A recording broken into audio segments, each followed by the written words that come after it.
Woohoo!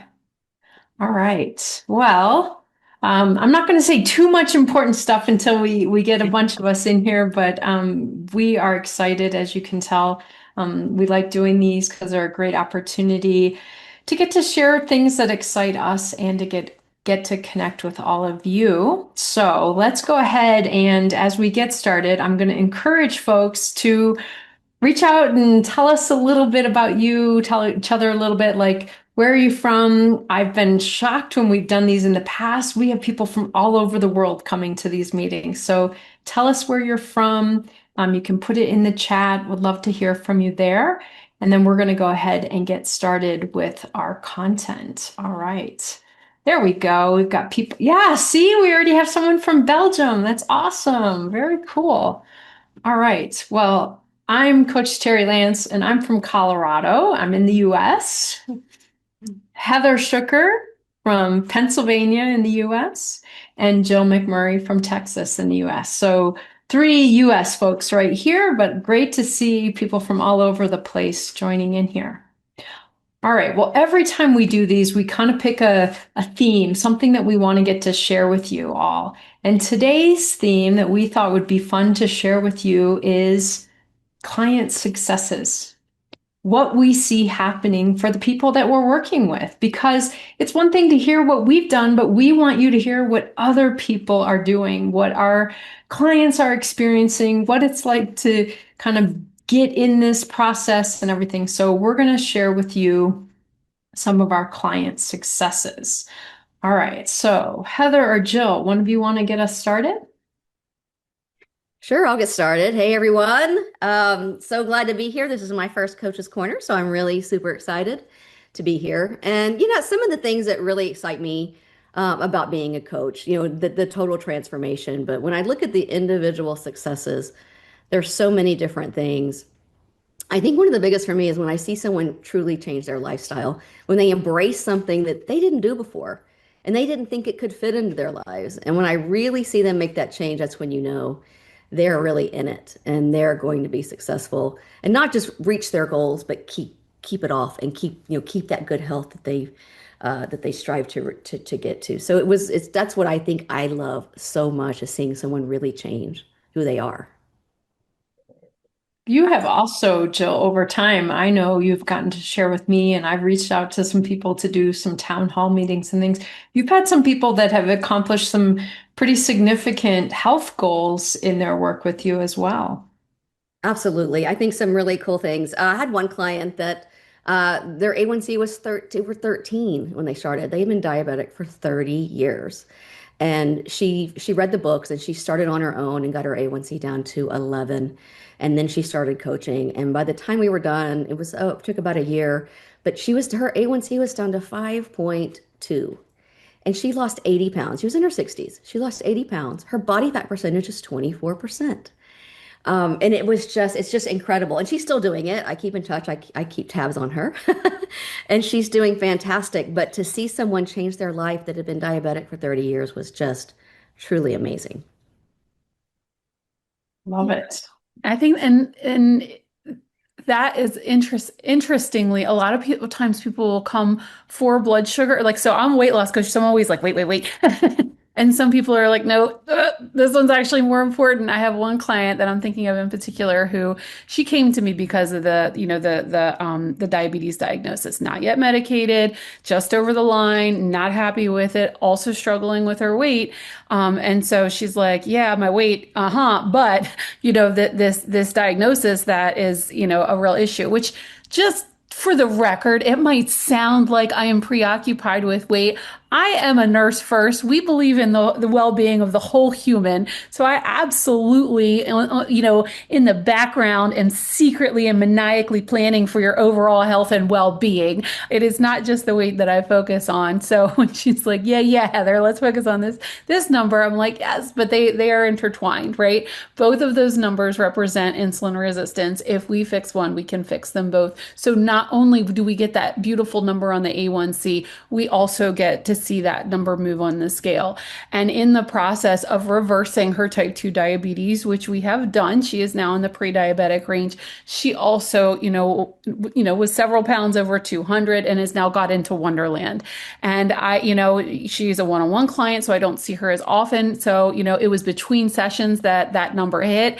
And it was like, she was like, I just gotta let you know, I know we've been waiting for it. And you know what I mean? So even the toughest, it's not about weight amongst us, can still, we can still get excited because sometimes I think we're so battle worn about the scale and we've gotten so beat down. It's like, I don't even care about that number anymore. I'm tired of it disappointing me. So it's almost like we don't even expect to see progress. At least some of my clients, that's what it feels like. It's like, I can't even anymore. Like, at least let me make sure my sugar's good. At least let me, right? And it's this resignation. And so I kind of see my job as a coach, not just to, help them, get healthier overall, but also to kind of reignite that fire. It's like, no, no, no, this isn't just about, right, the numbers and making sure your doctor's happy. This is to feel good. This is to have better health, but it is also to, kind of heal some of those inner wounds that we're carrying about, kind of the path of failure that is trailed behind us when it comes to weight loss. And so to see her be like, you know what? I didn't expect to be excited about that scale moving, but I sure am. And it sure feels really good to see that move. And I've seen that a couple of times when clients are, kind of resound. They'll also say things like, well, I want to be realistic. And that literally is nails on the chalkboard for me. During my, training as a nurse practitioner, I have gone to many health conferences, medical conferences. And of course, I've always gone to the obesity talks. And so I specifically remember one talk given by, a bariatric specialist. And she was like, the first and foremost, you've got to manage expectations of your clients. You got to make sure that they realize that, they can only expect to lose about 5 or 10%. And they need to be happy with that and the health benefits and just, try to maintain that as best they can. And I know the reason they have that perspective is because it's so rare to see success, so even getting there with, regular kind of medical advice is tough. But, we're in our world. And of course, none of us are saying this is what happens to everybody. You just got to join us, right? You still got to do the darn work, people, right? But, I think people maybe don't expect what, what I certainly didn't expect when I came here, which is that, oh, no, no, no, we don't stop with 5 to 10%. We don't stop with whatever main medicine thinks is realistic. We stop with a healthy body weight. That's realistic. And should be what we're striving for. So sometimes I've got to convince clients to have bigger goals than they have. Long-winded answer. Terri, what about No, you? I love it. That's exciting. So I have an even different thing that really lights me up, and that is I get most excited of when people kind of just recognize that they have changed. Not just their weight has changed, not just their diabetic numbers, not just that they came off of insulin or stopped taking medications or things. Those are all super big things that I love to celebrate. But it's the things like this summer, I have a client who, for the first time, is up at her cottage in a northern state in the US, enjoying having company come in every few days and feeling like she can keep paying attention to her health. She can keep eating foods that work for her. She can keep doing some fasting, even though it's a total summer filled with social activities. So to hear that empowerment, to see her get to recognize I don't have to sacrifice my health and my weight goals because I want a fun social summer.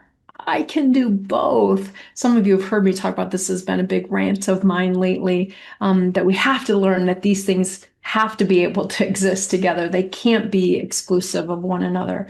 Another client, probably about a year and a half ago, who came back from vacation so excited that she had not gained weight over vacation.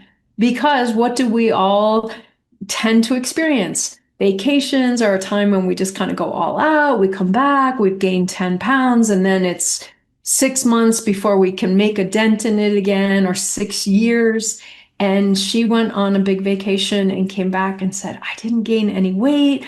I stayed really comfortable with the foods that worked for me. I even got in some 24-hour fast. It was amazing. I love hearing that because even more than the number, the A1C number or the weight loss number, those two numbers really do nothing to keep us there long term. They're fantastic, but they do nothing to keep us there. What keeps us there is transforming our relationship with food, our relationship with our body, our relationship with movement, all of these things. And so to get to hear my clients talk about those things, man, that lights me up. I get so excited about that. So again, many clients who have come off of medication, many clients who have lost significant amounts of weight, very exciting for me. But to hear people really say, I think about this all differently. I think about myself differently. I'm in partnership with my body now. We're not enemies. I'm not working against it and it's sabotaging me. We are partners now and I'm supporting my body. Those are the things that excite me the most. Yeah. Yeah, that's great. Another thing that I really love is when you have a client and they come here for weight loss, right? That's how I started. It wasn't health. It was the next weight loss thing. Like I think there's so many, right? We did it. Fasting. Yes. I need to lose weight. And then all of a sudden I'm listening to the coaches and I'm like, what? Oh, oh, and then you realize this is a much bigger journey. But I love when I see people open up and realize that it's not about the scale, that it's also about health and it's also about habits. And I think that is what really is fantastic. And when then all of a sudden they're talking about their health and they're realizing that I want to do this to be healthy. And the scale actually becomes, while it's important, clearly, and the fat loss is important, it's not the main focus because we know the scale can be quite frustrating. So, yeah, that's Yeah, it was super Ironically, that was me as someone who, because Jill, same, came Terry, like I don't care. I don't care about anything else. I want that scale to move, period, full stop. And then, and I've talked about this before. I think I've even talked about it in one of these coaches' corners, but the thing after a lifetime of obesity, which was kind of the biggest lesson and the thing that I wish I had really understood, but I think I had to go through the journey to get it, was that the scale didn't matter the whole time. Which is kind of funny as someone who, kind of lures people in with weight loss. Hey, that like Jill, that's how we got in here, right? But then, what am I really looking to help people with? I'm really looking to help people in the same way that I got help from my coach, Coach Terry, which is, I could have decided, when I was 9 years old and first was journaling about, not liking my body, I could have decided at 9 that my body was fine just the way it was. Not that it couldn't be healthier, not that we can't, do things to optimize our health, not that we should be satisfied with ill health, but kind of that love and acceptance that our one body is a gift and that we need, not only do we need to appreciate it, but the famous Will Cole line, you can't heal a body that you hate. Not only do we need to appreciate it just for our own well-being, but I think to be successful.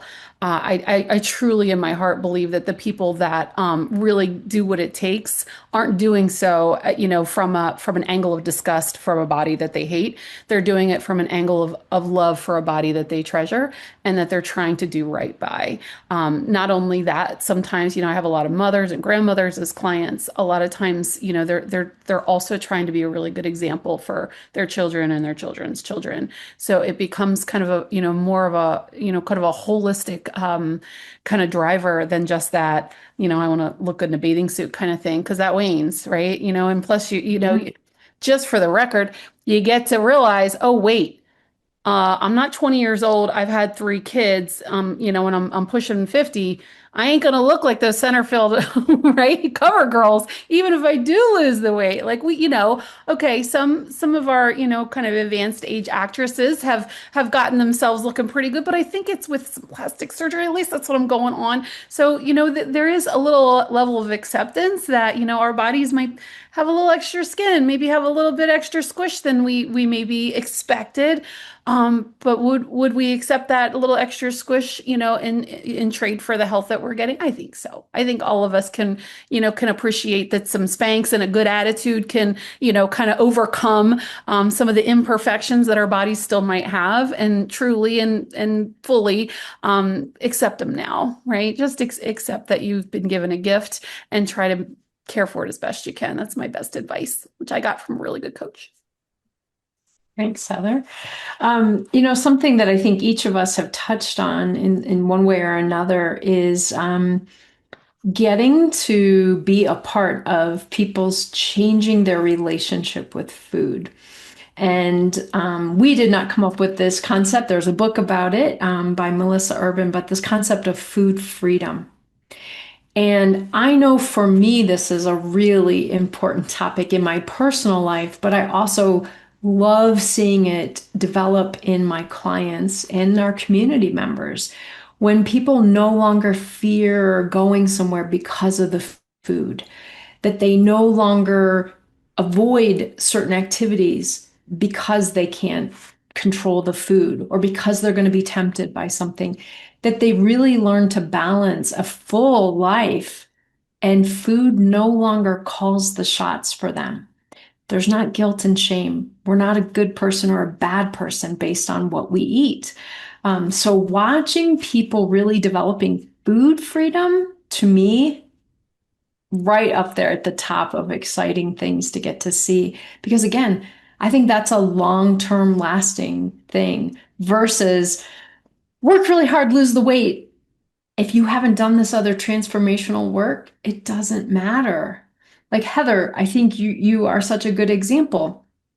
If you had just stayed focused on, all right, Terri, tell me how do I lose this weight and I'll do it, which you did, you wouldn't have maintained all of that if you hadn't been doing that personal transformation as well. It's a requirement. It is a requirement. I truly, and kind of going next level, which I know you would do too, Terri. It's our identity. I mean, you told me that on our intake. It is, and so often I call my clients out for those I am statements that don't serve them, right? I'm a carb addict. I always quit after, a certain number of weeks. Whenever I get to a certain body weight, I self-sabotage. It's like, stop saying that. They're going to hear you, right? Like that does not serve you. So a big piece of, this transformation process, which takes time, right? We can't just flip a switch and say, I love my body, I'm healthy, right? We don't, right? We have to kind of earn our transformation through, through reps. We've got to keep showing up and proving to ourselves who we are and what we're capable of. And as we do that, that's where the magic is. And I was talking to an intake earlier today, and she was like, I've read all the books. I ain't doing the things, right? Like you can read every book, watch every video, but the real transformation, the real wisdom does not come from, like watching and learning. It comes from doing. And so that's where all the transformation comes from. So, the people that are like, I already know everything. What are they going to teach me in that community? It's like, we can teach you to stay on track because that's what's required, not only to get you to your weight loss goal or your A1C goal, but to get you to the goal of fully transforming into someone who sees themselves not as a carb addict, not as someone who always struggles with their weight, as a healthy person that makes healthy choices.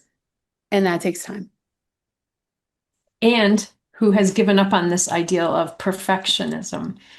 None of us do this perfectly. We're not perfect at any step along the way, and our bodies aren't perfect. They're perfectly us. They're not perfect because they fit some kind of description or model that we're all told. And I know we talked about this in another Coach's Corner, and we don't need to go into a lot of detail about it, but I always like to highlight this. Sometimes when people come into a meeting like this, or when they first join the community, they look around at people who are doing well.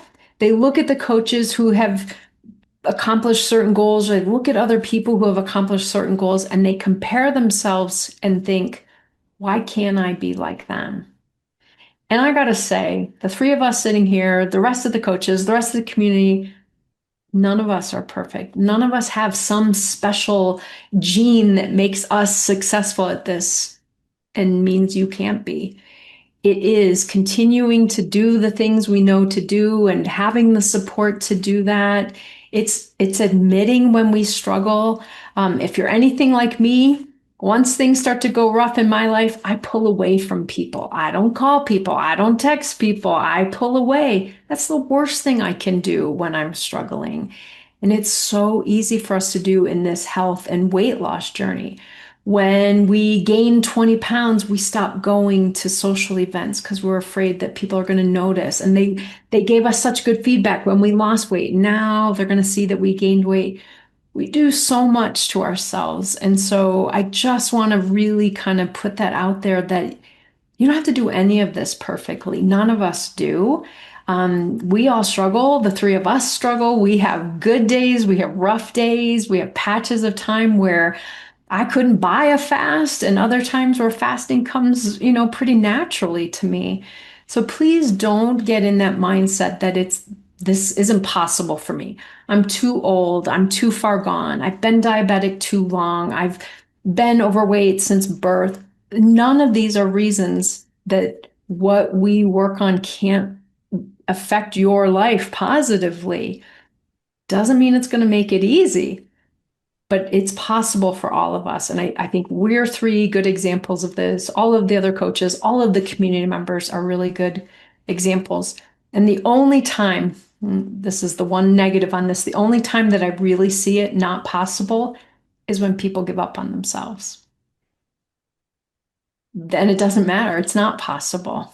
But when you keep showing up for yourself, when you keep getting the support that you need, when you keep doing the hard things, even when it's not fun to do them, it is for you. It does work. Yeah. Absolutely. Talking about being perfect, one of my clients came to one of my sessions and was talking about realizing she doesn't need to be perfect because she heard you say, Terri, do I want to be perfect or do I want to be successful? Mm. And so I remind her of that because the next week she came in going, but that wasn't perfect. And so I had it in her note and I reminded her and she goes, oh, yes, Mhm. you can't be perfect. That and oh my gosh, right? Like it blows my mind the expectation, right? I'll see somebody in an intake and how long has, your weight been a problem for you? My whole life. Okay. And so then they'll come meet with me, we'll get our one-on-one, we got our plan. And your job, go execute the plan. They'll come back crawling in, dragging themselves along, right? How'd it go? Terrible. Oh my gosh, what happened? Well, I was able to fast, or I was able to do this, but there was this one thing or this other thing. It wasn't perfect. Girl, like one conversation with me after 40 years of that, you expected to have a perfect first week out the gates? Like, what is this expectation? And, a couple things on that I've heard. One is that, we're not looking to be perfectionists. We're looking to be scientists, right? So we're not looking to, like do everything right out of the gate. We aren't even sure what's going to work with us right out of the gate, right? Especially if we've been struggling with our weight and diabetes and all these things.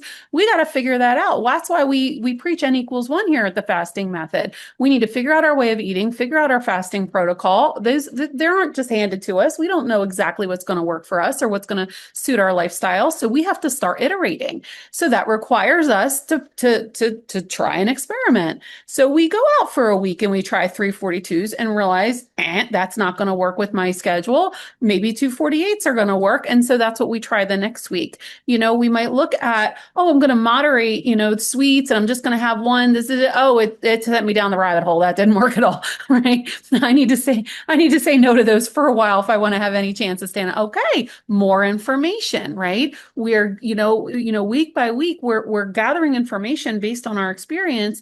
And that's how we're gradually folding into our understanding of what's going to work for us. And so the idea that we're going to be perfect, you don't even know what perfect is because you don't even know what's going to work for you.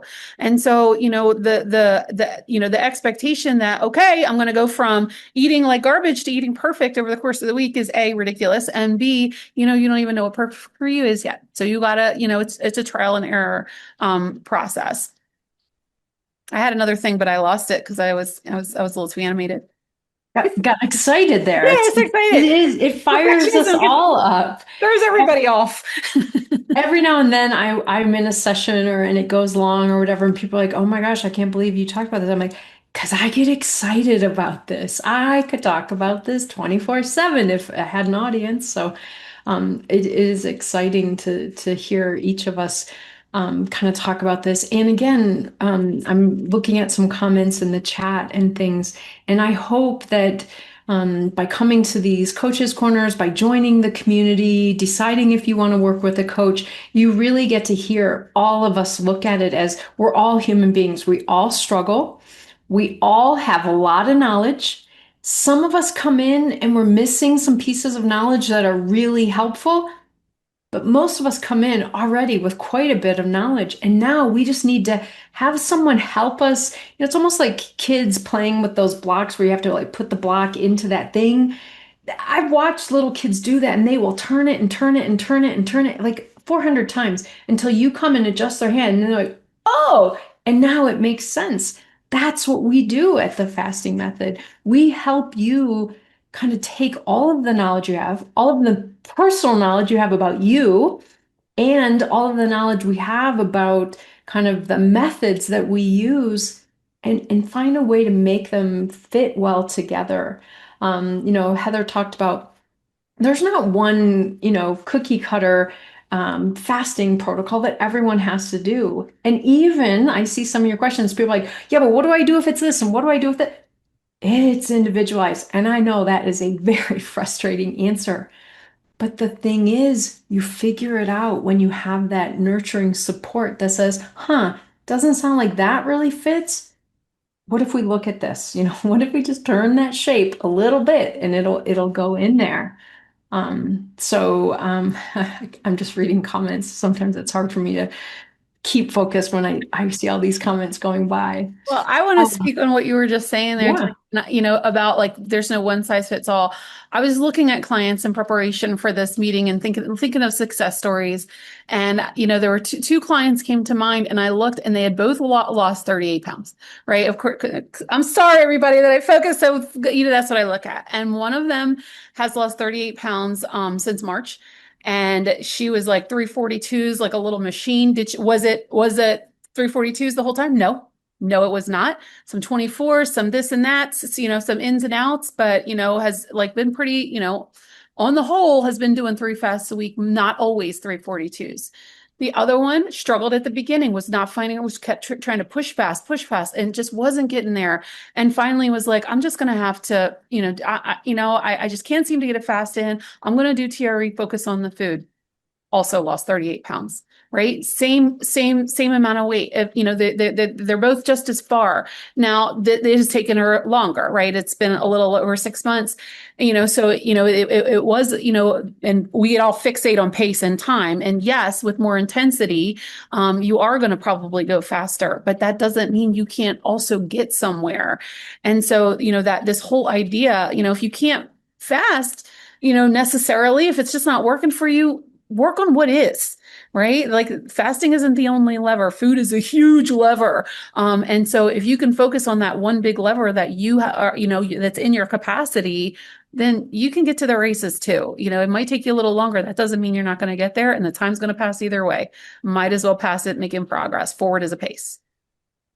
Love it. Love it. All right.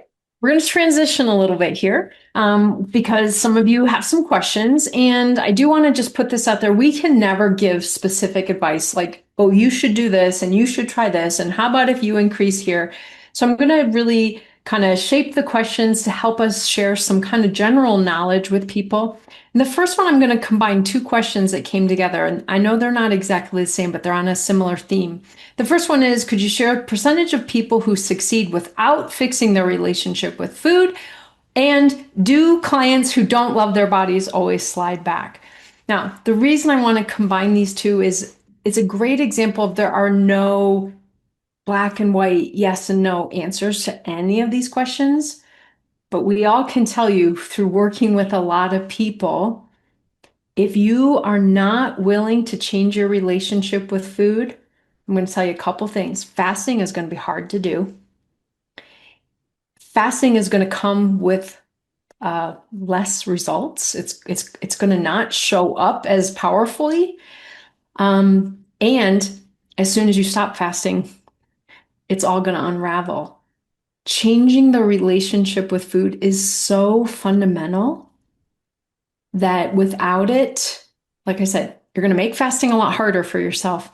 You're going to get less of the results you want from the fasting. And unless you plan to keep those fasts going for the rest of your life, you're going to go right back to where you were.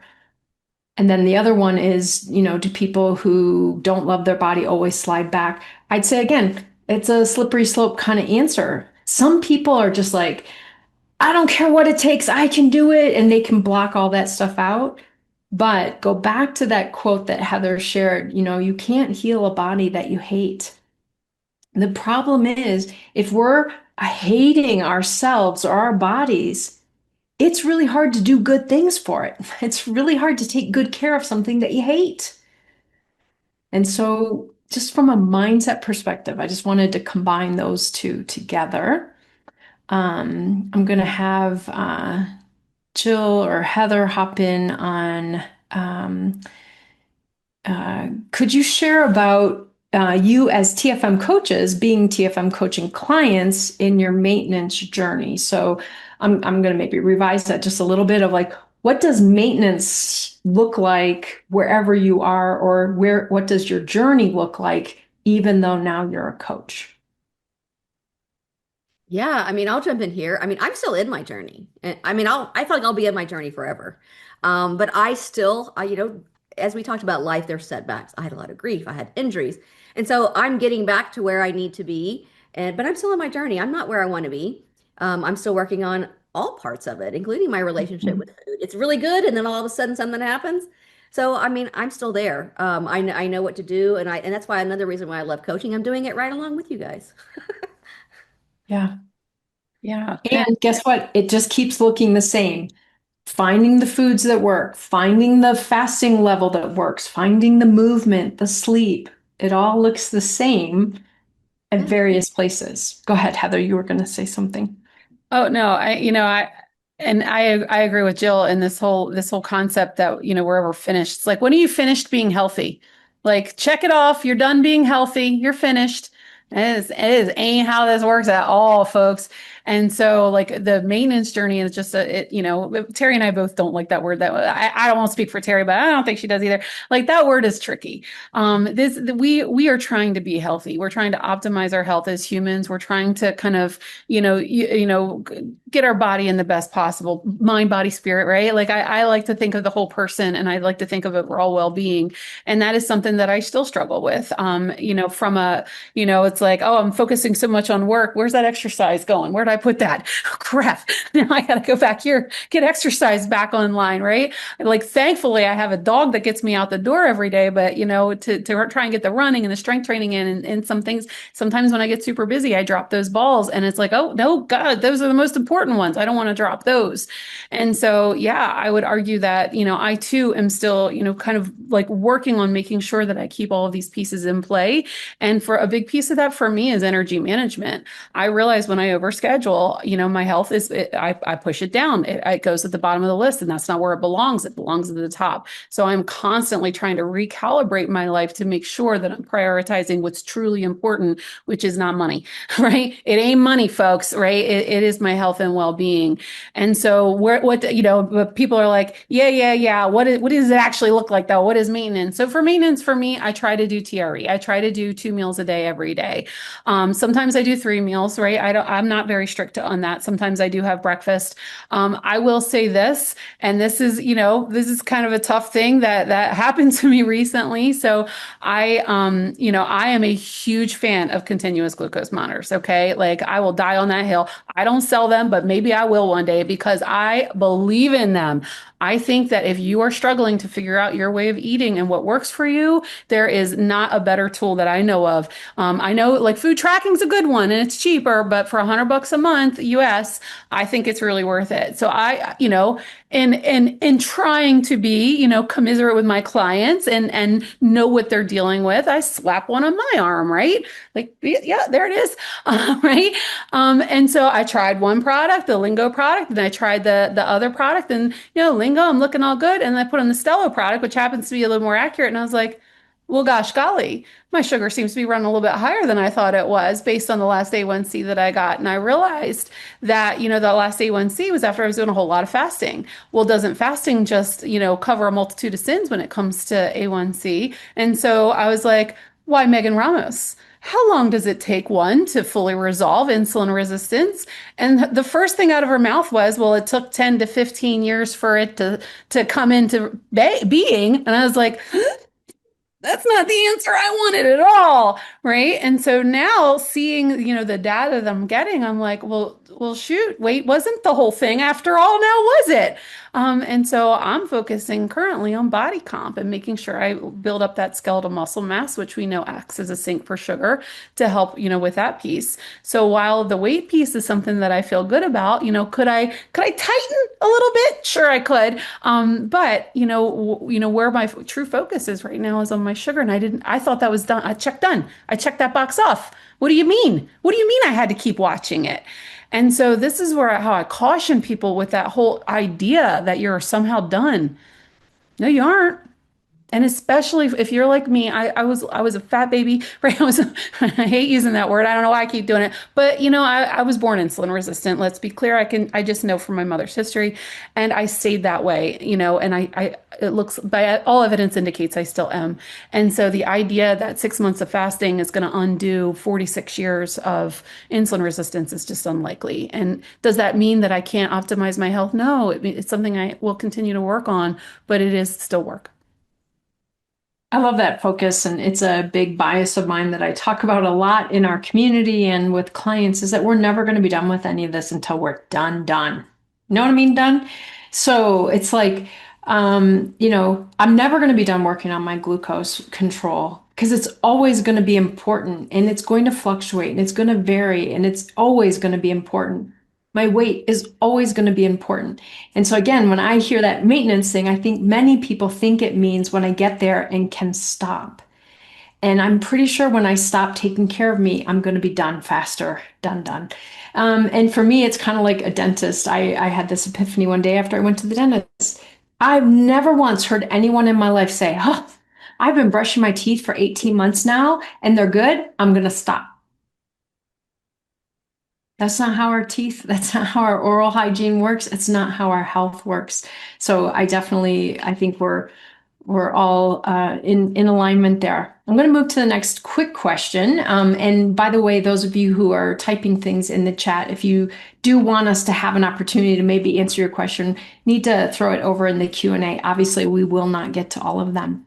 This person said, and I think this is really important, and I see many messages in the chat about this. I'm really interested in TFM, but I really don't want to eat keto. Is it still okay? Listen, we are not prescriptive that everyone has to follow this specific, named diet or approach.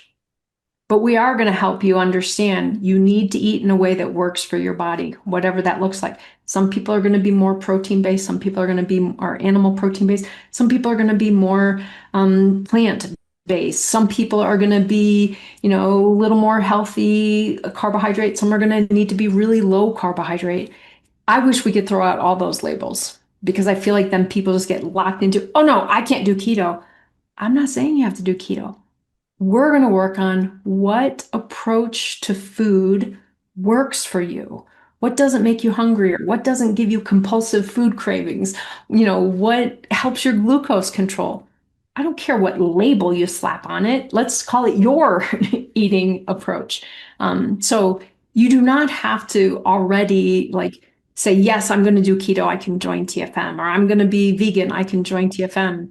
We just work on what food works for you. Okay. And on that note, it affects your pace, right? And so some people are like, "Yep, that's a step too far. I ain't doing it." Okay, fine, Mhm. right? Like You are the captain of your ship, friend. You are the captain of your ship. What you decide to eat is your business and your choice, and nobody here should be telling you what to eat, right? So, but as you're making those choices, what we teach is an understanding, and that's why I love the CGM because it doesn't make me the bad guy.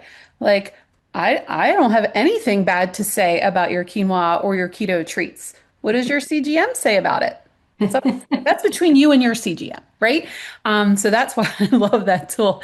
Every single client says eye-opening. But yeah, ultimately, I do have clients that are like, like they don't like they're sick of hearing about keto. They've tried it, da, da, da, right? And then they're doing 3 fasts a week, like 3 overnights a week, and getting nowhere.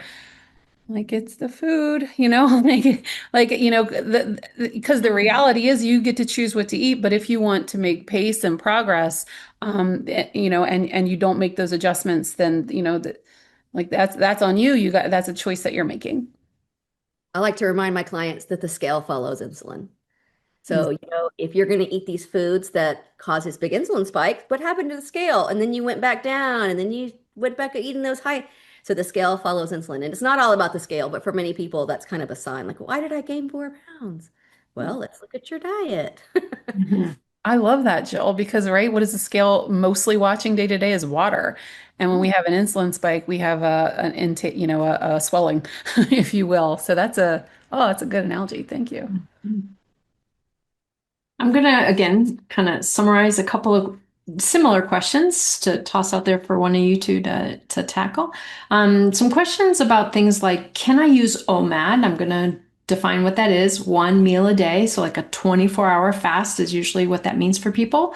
Could people use this as a longer term maintenance plan once they've already kind of reach their goals, or are they going to have to continue doing longer fasts forever? And there was another one about the length of fast that I was going to go back to, but maybe if one of you could just say something about the whole OMAD or one meal a day conundrum question that people always have. There, there is a conundrum about it. The issue with the OMAD is that our body does acclimate to what it perceives as calorie restriction. So if you're eating one meal a day, chances are, especially if there's not a lot of variance, if it's the same meal, then you might be lowering your metabolism, which is not necessarily 100% a bad thing, but there are consequences when you go beyond that new lower basal metabolic rate. So, for example, if you're doing OMADs for months on end and then you decide to go on a 6 week holiday across Europe, you rich lucky dog, and you start eating 2 or 3 meals a day, you will very likely put weight on because you're, eating so much past your metabolic level.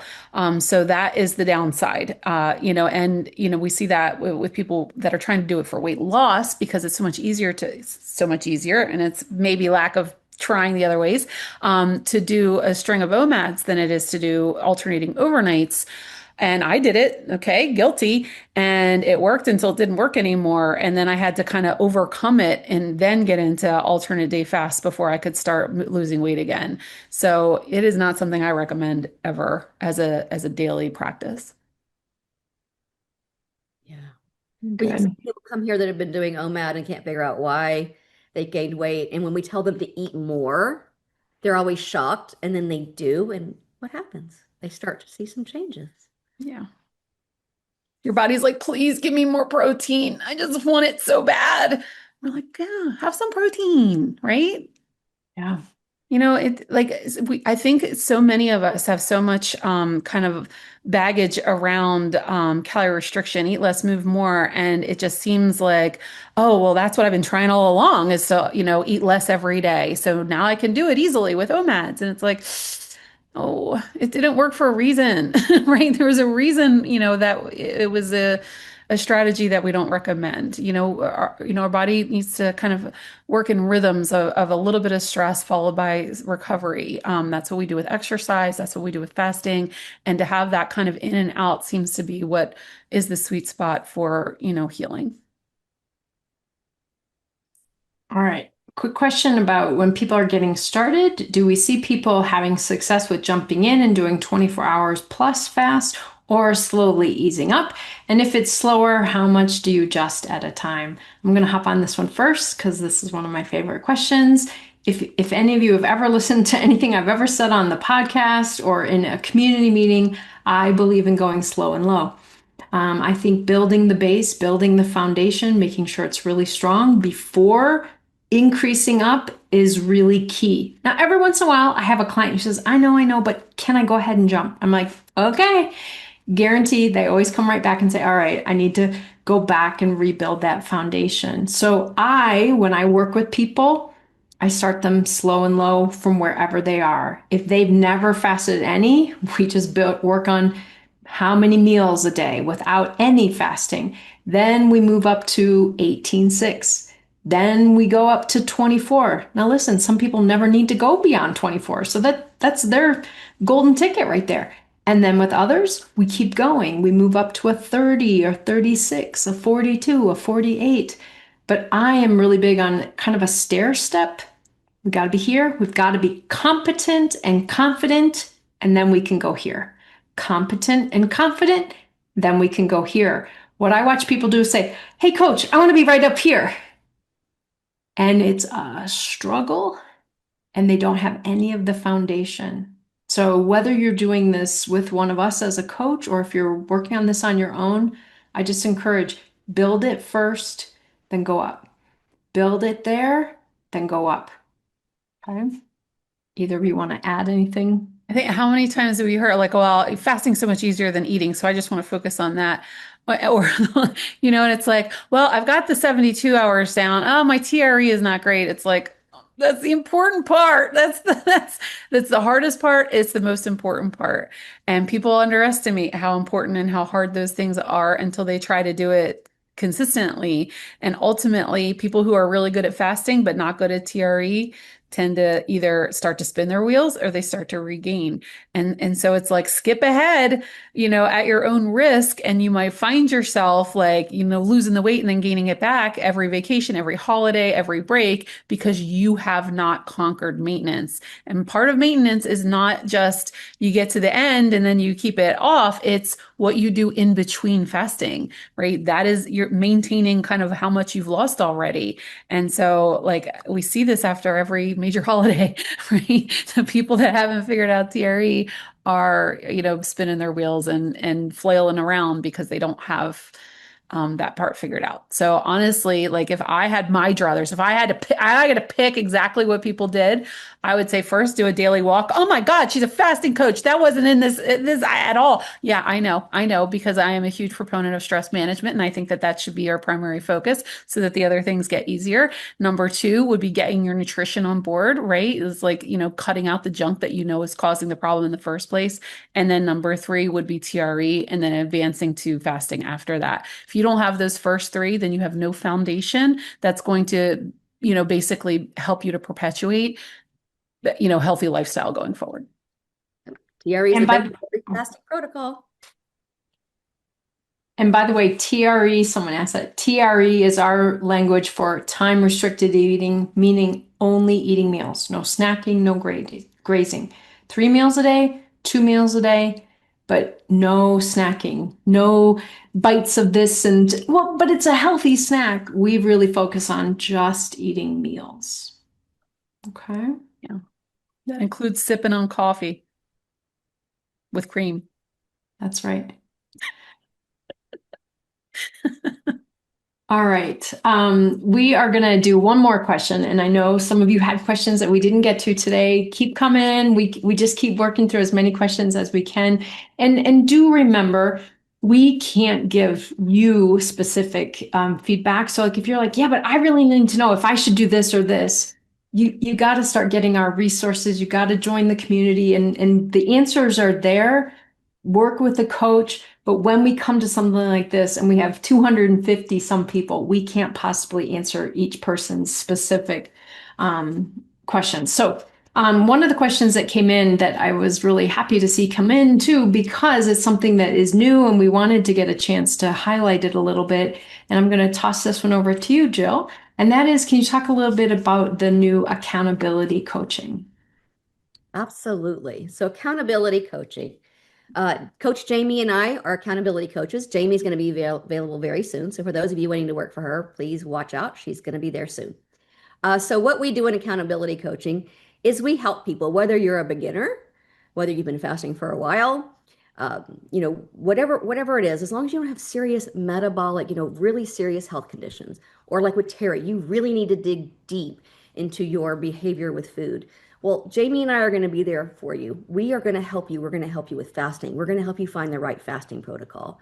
We're going to help you with nutrition. We're going to help you make sure you're eating the foods that are going to work best for your body.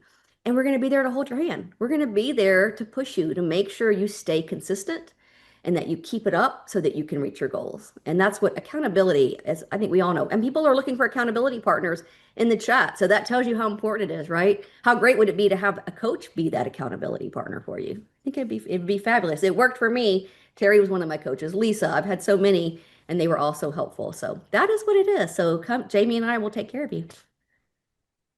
Very good. Address the coffee conversation that I just First of all, I There's a see some little of my feedback there. some of my own clients are in there like, how dare you? How dare you come from you? You promised me you wouldn't come from my coffee. Okay, I sip black coffee constantly, and that was a fasting aid that I used when I was fasting. It is the creamer that we're using and that we're sipping on all day. That is the issue, right? So if with meals you're having coffee with creamer, or if you now, don't tell Megan I said this, but if a little bit of heavy cream, is what you need first thing in the day and you're able to fast otherwise, I'm not coming after that. I'm just saying, ideally, time restricted eating, don't shoot the messenger, involves, non-caloric beverages in between meals, everyone. You can have your coffee. I won't take your coffee, I promise. Very good. A couple, a logistic, I'm just going to say about all three of us. All three of us are currently open to new clients. So if it's something that you think about after this and you're interested in coaching, each of us, and obviously every one of the coaches comes to TFM with kind of their own expertise or their own kind of special niche. I do more of the behavioral mindset. Yes, I still teach people about fasting and eating, but like Jill said earlier, a little bit of the deeper dive into the self-sabotage, the emotional eating. Heather, obviously, you got to hear her today, does a lot with, focusing on weight loss, does a great job with the behavior, the mindset stuff as well. And Jill is an accountability coach. Now, the two different types of coaching do offer different things, different number of sessions, and different price points. So as you're thinking about it, I just encourage you, hop on that coaching page and read through the description, see what makes the most sense that fits you financially, what fits you based on what you're needing. And then the first step you're going to do is you're going to have an intake session with one of us or one of the other coaches. And that is a free, very short session where you just get to talk to the other person. We want to make sure there isn't any reason why it wouldn't be right for you to do this right now. We don't want anyone buying a package if it's not a good fit right now. And we want you to get to decide if this feels like the right fit for you. So like I said, it's a very brief appointment, and then we send you the information and you make your decision. There's no high pressure sales. You don't have to let us know during that meeting or anything. You just click on a link afterwards. So yes, all three of us are currently accepting clients. Just hop onto that coaching page and look, like I said, look through the descriptions, look through the details and see what makes sense for you. Okay? And just a little plug for yours truly. I am doing a weight loss workshop starting July 15th. Speaking of weight loss, so if you want, kind of a very condensed version of what I teach my clients, right, over a 3-day workshop, as opposed to 6 months. Okay, that's what I mean by condensed, right? When I'm kind of, working with them over the course of our relationship, kind of, I've kind of congealed it into a 3-day live workshop. It starts July 15th at, I think 6 p.m. Eastern. It's a Tuesday, and there are 3 sessions. And I hope some of you will join me. I am very excited. It is going to have a lot of interaction because here's what I know. I know that if I say it, people just hear this like the teacher in Charlie Brown, but if it comes out of your own brain, if it is epiphany, is a breakthrough that you make for yourself, it's more likely to be believed. And so that is what I'm going to be after. I'm going to be after mining my students for breakthroughs in this workshop. So that's what's on task. I love it. I just want to close this by saying something about some of the threads I've been watching in the chat. Earlier, I saw some people saying, I just don't know if this can work for me. I'm just so discouraged. I'm this age or I'm this. And I'm seeing so much hope at the end, like people saying, oh my gosh, what people are sharing, what you're all talking about. Like, I think maybe this is possible for me. So I'm super excited that you attend and get that inspiration from this, and get to know us a little bit. And that can help you decide things about your experience with TFM and everything. And I hope that all of you carry this excitement that you've gotten from us and from other people here and carry that forward in your journey and come back again. We're going to do another one of these next month. So keep coming back to these and join the community if you want to have more interaction with us, and we will see you soon. Heather or Jill, you want to do your sign off? I just want to encourage everyone to join our community if you haven't. That's what I did, and that's how I found this, and it was life-changing. So check it out. You get a free week. There's options on our community page on the website, and we will be sending information out. But I'm not saying this as someone who works for TFM. I'm telling you is what changed my life, even changed my job. Same, same. I was a primary care provider. I came to TFM as a client to lose weight, full stop. And then, they rein us in with the weight loss and they get us with the health improvement. And that is absolutely what happened to me. And, I like to say, like, I joined TFM 3 years ago and I got to my goal weight 6 months after joining. And I then re-upped with my coach for maintenance because I was terrified I was going to regain. And then I did not ever turn off my membership. I was still coming to Terry's meetings, 3 days a week until like I came on as a coach and I was still paying for it. I think 2 months into coaching, I was like, can somebody turn this off now that I'm actually teaching these meetings? Can I be done paying for it now? Right. So like I was in it. I was in it for life.